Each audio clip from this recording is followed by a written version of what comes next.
They called her a child. They laughed when she walked onto the range, claiming she belonged in a high school classroom, not a Tier 1 kill zone. But by the time the dust settled and the echoes of the 338 Lapua faded, the laughing stopped. They didn't know they were mocking the deadliest ghost the Navy had ever created. The heat at the Nevada testing grounds was oppressive, a shimmering wall of distorted air that rose off the tarmac and choked the lungs. It was a classified facility, scrubbed from satellite imagery, known only as Sector 4. Here, the elite of the elite came to prove they were still sharp. Today, that meant Team Viper, a hardened group of Navy SEALs fresh off a rotation in the Horn of Africa. Leading them was Lieutenant Commander Brock Sterling. Brock was a mountain of a man, his face a road map of scars and sunburn, his reputation built on a decade of door-kicking in places that didn't officially exist. He stood with his arms crossed, his Oakley sunglasses reflecting the barren desert, staring at the transport helicopter touching down 50 yards away. Command said they were sending a specialist, Brock grunted, chewing on a toothpick. Said we needed calibration on the new long-range protocols. Probably some spook from Langley, muttered Miller, the team's heavy weapons expert. He wiped sweat from his forehead. Or an admiral's nephew looking for a resume booster. The helicopter doors slid open. The rotor wash kicked up a storm of sand, forcing the SEALs to squint. A figure stepped out. It wasn't a spook. It wasn't an admiral's nephew. It was a girl. She looked barely old enough to drive, let alone handle a firearm. She stood maybe 5'4", drowning in a tactical jacket that looked 2 sizes too big. Her hair was pulled back in a messy ponytail, strands of blonde escaping to whip around her face in the wind. She carried a black Pelican case almost as long as she was tall, dragging it slightly as she stepped onto the tarmac. The SEALs exchanged glances. A few chuckled. "You got to be kidding me," Miller scoffed, his voice loud enough to carry over the dying whine of the turbine engine. "Is it bring your daughter to work day?" Brock didn't laugh. He just stared, his jaw tightening. He hated wasted time, and this looked like a massive waste of time. He walked forward to intercept her, his boots crunching heavily on the gravel. "You lost, sweetheart?" Brock asked, his voice dripping with condescension. "The tour bus for the Hoover Dam is about 40 miles east." The girl stopped. She adjusted the strap of her bag and looked up at him. Her eyes were an unsettling shade of grey, completely devoid of the nervousness Brock usually saw in fresh recruits. "I'm looking for Lieutenant Commander Sterling," she said. Her voice was soft, melodic, completely out of place in a zone filled with testosterone and gunpowder. "You found him," Brock said, leaning down to intimidate her. "Now, where's the instructor? Or did they send you to carry his coffee?" "I'm Harper," she said, extending a hand. "Chief Petty Officer Harper Vance. I am the instructor." The silence that followed was heavy. Then, laughter erupted from the group behind Brock. Miller was practically doubled over. "Chief, she's 19 if she's a day. Hey, Brock, check her ID. Make sure she's not truant from algebra class." Brock ignored the hand. He looked her up and down with disdain. "Listen, kid. I don't know what kind of clerical error happened at the Pentagon or who your daddy is, but this is a live fire range. We deal with real ballistics here, not airsoft. Go sit in the shade until the transport comes back." Harper didn't flinch. She slowly lowered her hand, her expression unchanged. "I was briefed that Team Viper had an ego problem. I didn't realize it impacted your hearing, Commander.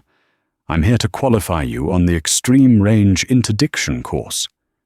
If you're not ready, I can mark you down as unable to perform, and we can all go home." The laughter died instantly. Brock's face turned a shade of crimson. He stepped closer, invading her personal space, towering over her. "You want to talk about performance? I've got guys here who have confirmed kills from distances you couldn't even see with a telescope. You think you can teach us something because you read a manual?" "I think I can teach you because you're sloppy," Harper said, her voice still frighteningly calm. She pointed toward the distant ridgeline, shimmering in the heat haze. "Your spotter, Davis. He's got his scope glinting. I saw it from the helicopter 2 miles out. In the field, he's dead. And since he's your lead scout, you're dead too." Brock whipped his head around to look at the ridge where Davis had set up early. Sure enough, a tiny flash of light winked from the rocks. "Beginner's luck," Brock growled, turning back to her. "You spotted a reflection? Good for you. That doesn't make you a shooter." "Then let's skip the pleasantries," Harper said. She knelt down and unlatched her case. "Set the targets. Max distance. If I miss, I walk home. If I win, you listen to every word I say for the next week, without a single smart-ass comment." Miller stepped forward, smirking. "And what are we betting? Lunch?"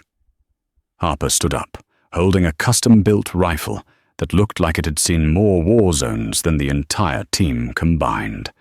It was a scarred, painted, Chaytak M200 intervention, a weapon that weighed nearly 30 pounds.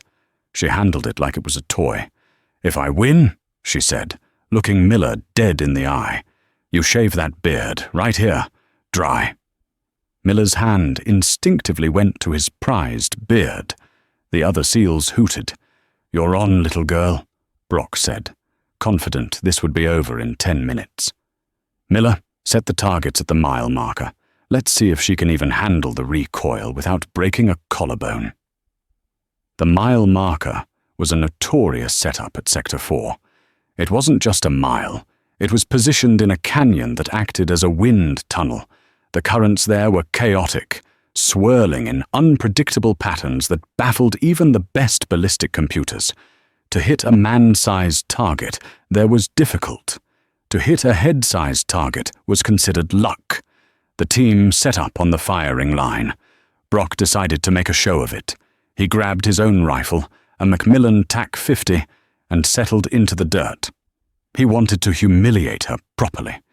He wanted to show command that sending a teenage girl to train seasoned operators was an insult to the trident they wore. "Ladies first," Brock sneered, gesturing to the mat beside him. Harper ignored the mat. She placed her rifle on the hot concrete, opting for the harder surface. She didn't use a ballistic calculator. She didn't pull out a Kestrel wind meter. She just lay down, pulling the stock into her shoulder, her small frame becoming rigid. "She's not even measuring the wind," whispered Jackson, the team's medic. "She's going to miss by 50 feet. Brock watched her through his spotting scope. Her breathing was strange. It was incredibly slow. She lay there for a full 2 minutes, just looking through the scope, her finger hovering over the trigger. "Target is ready," the radio crackled. "Steel plate 10 inches, range 1,160 yards. "Go ahead, kid," Brock said. "Don't cry when it kicks." Harper closed her eyes for a second, then opened them. The wind was gusting at 20 miles per hour, switching direction every few seconds. It was a nightmare scenario. Crack. The sound of the Chaytak was a thunderclap that rolled across the desert floor. The muzzle brake kicked up a massive cloud of dust, obscuring her for a moment. The SEALs looked downrange through their optics, waiting for the splash of dust that would indicate a miss. There was no dust splash. "Impact!" the radio operator called out, his voice sounding confused. "Dead center. Bullseye." Brock froze. He adjusted his scope. There, on the white steel plate, nearly a mile away, was a black smudge right in the center. "Luck!" Miller barked immediately. "She guessed the wind. Do it again." Harper didn't look up. She cycled the bolt, ejecting the massive brass casing. It clattered onto the concrete with a heavy ring. She settled back in. Crack. Impact. Same hole. The radio buzzed. The team went silent. 2 shots, same hole, in shifting winds, without a computer. That wasn't luck. That was witchcraft. Brock felt a cold sweat prickle on his neck. He lay down behind his Macmillan. He had to match her. He had to. He spent 3 minutes calculating. He checked his dope card. He measured the humidity. He dialed his turret. He fired. Miss. 6 inches left, the radio called. Brock cursed, slamming his hand against the ground. Wind shifted. It's swirling down there. Harper sat up. She looked at Brock, her face devoid of arrogance, which somehow made it worse. The wind didn't shift, Commander. You're reading the mirage wrong. The heat waves near the ground are moving left, but the air at the trajectory apex is moving right. You overcompensated. I know how to read mirage, Brock snapped. I've been a sniper since you were in diapers. Then why did you miss? Harper asked simply. She stood up and brushed the dust off her oversized jacket. We're done with the warm-up. That target is too easy. Move it back. Back? Miller asked, his beard twitching. Back to where? 2,800 yards, Harper said. The men stared at her. 2,800 yards was over 1.5 miles. It was pushing the absolute mechanical limits of the rifles they were holding.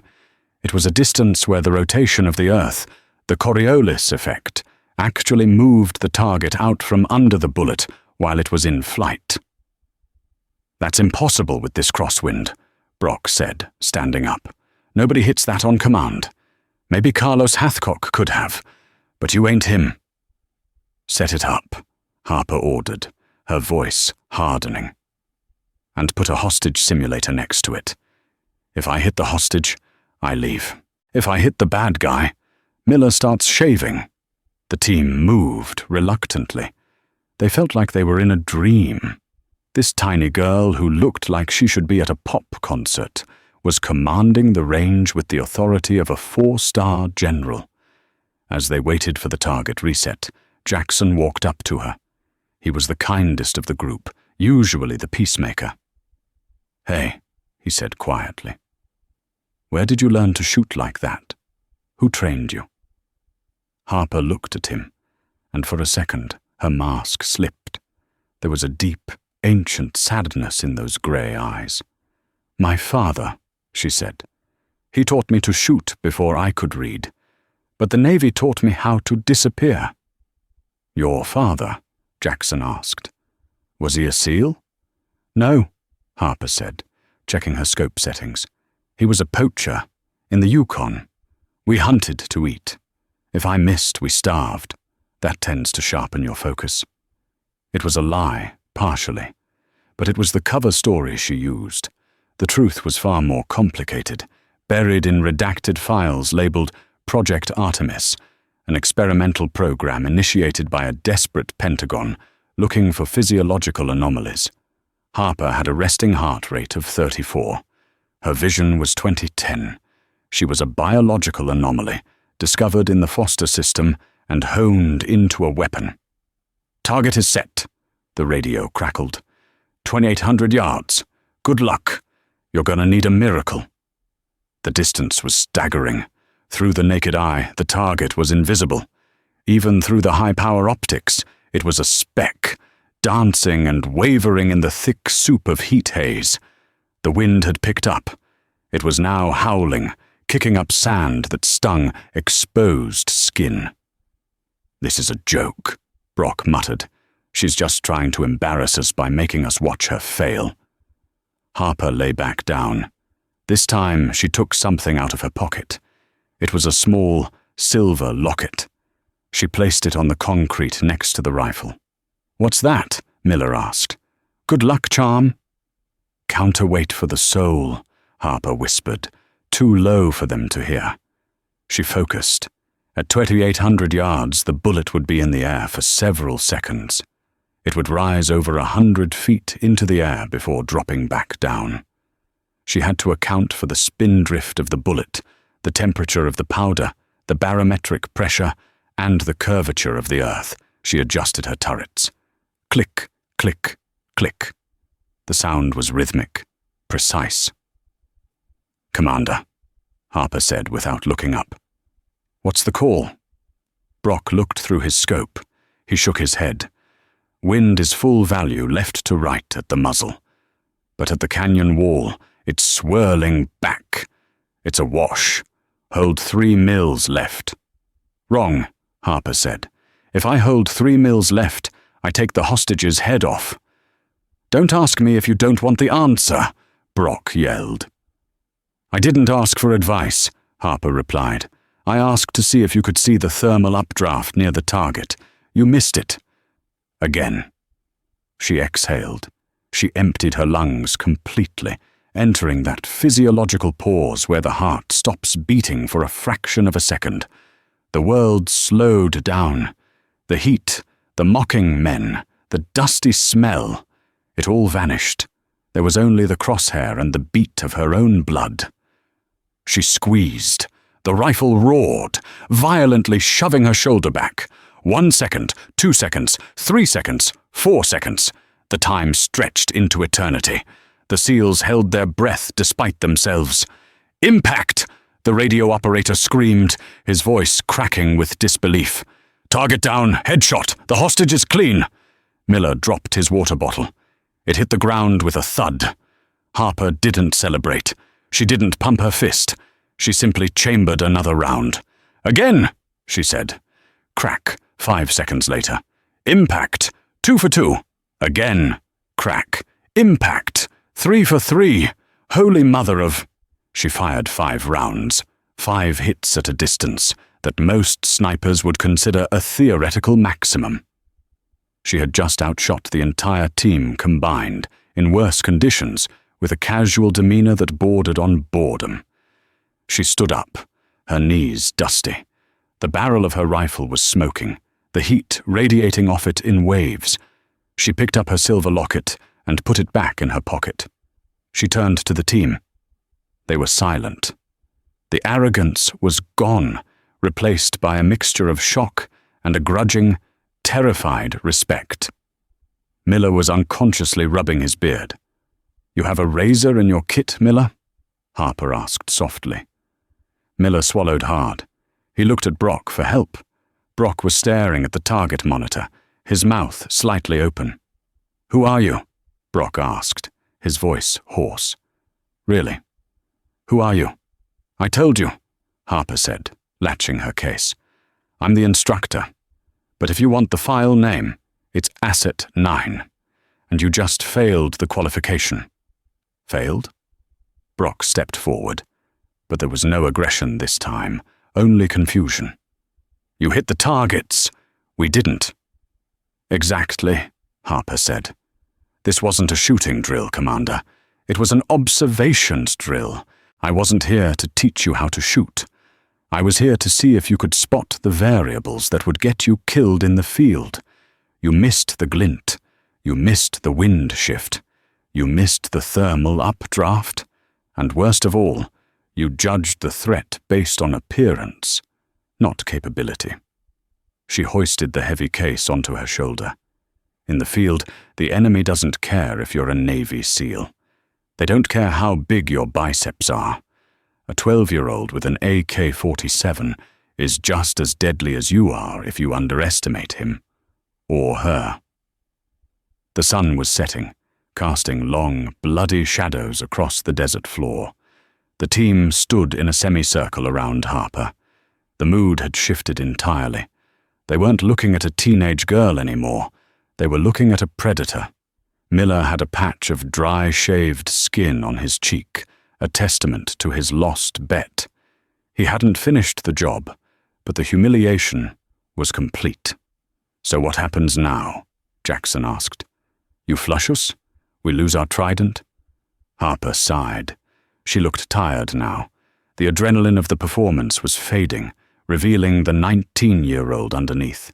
"No, I don't flush you. I deploy with you." Brock blinked. "What?" "The mission you're prepping for," Harper said, lowering her voice. "The extraction in the Zagros Mountains.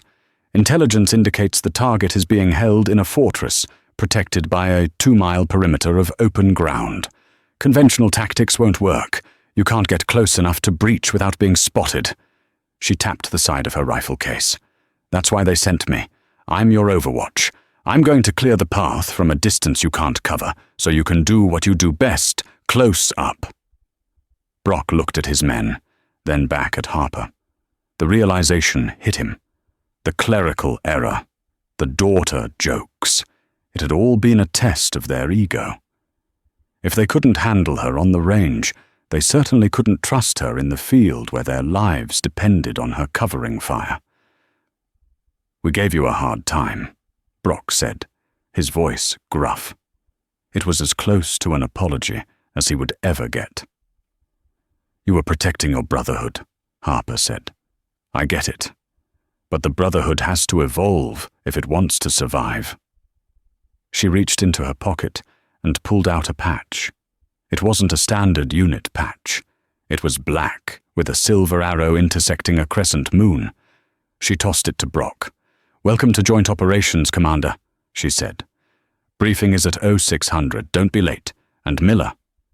Miller jumped slightly. "Yeah? Keep the beard," she said, a small, genuine smile finally touching her lips. "You look like a potato without it." The tension broke. A few chuckles rippled through the group. It wasn't the boisterous, mocking laughter of the morning. It was the laughter of relief, of camaraderie. As Harper turned to walk toward the waiting jeep that would take her to the barracks, Brock called out, "Hey, Harper!" She stopped and looked back. Brock stood at attention. Slowly, sharply, he saluted her. It wasn't a mandatory salute to a superior officer. It was the salute of a warrior recognizing a superior warrior. One by one, Miller, Jackson, and the rest of Team Viper joined him. They stood rigid, silhouetted against the dying sun, saluting the 19-year-old girl in the oversized jacket. Harper held their gaze for a moment. She didn't salute back. She wasn't big on ceremony. She just nodded, a sharp, respectful dip of her chin. "Get some sleep, boys," she called out as she climbed into the jeep. "Tomorrow we start shooting moving targets." As the jeep drove away, kicking up a trail of dust, Brock looked down at the patch in his hand. "She's only 19, Miller whispered, shaking his head in disbelief. "No," Brock corrected him, watching the dust settle. "She's a SEAL, and God help anyone who forgets it." Sometimes the deadliest weapon isn't the one that looks the strongest. It's the one you never see coming. Harper Vance proved that skill outweighs size, and that underestimating someone based on their age is a fatal mistake. If you enjoyed this story of grit and precision, smash that like button, share this with a friend who loves military drama, and subscribe for more intense stories. Let me know in the comments. Could you have made that shot?